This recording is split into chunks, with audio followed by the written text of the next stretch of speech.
ครับเห็นไหมเนี่ยฮะเห็นไม้คูนไหมฮะ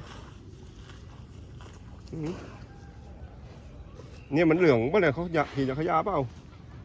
ไปกลับเร็วไปกลับไป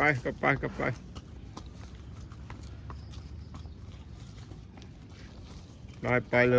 ยกลับมึงเดินพ้นกระจกเขาก่อนเดี๋ยวไปขวิดกระจกเขาอีก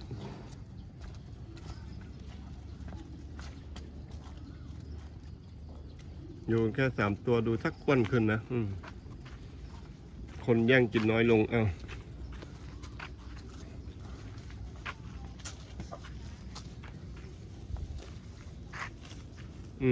เอา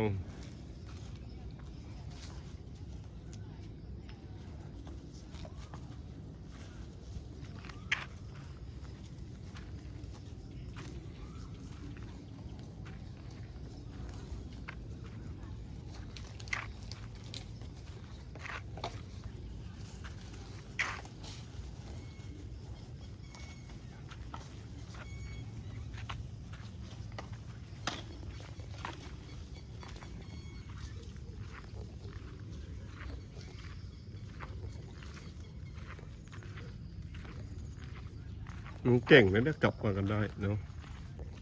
เก่งมากเข้าคอกเลยไหม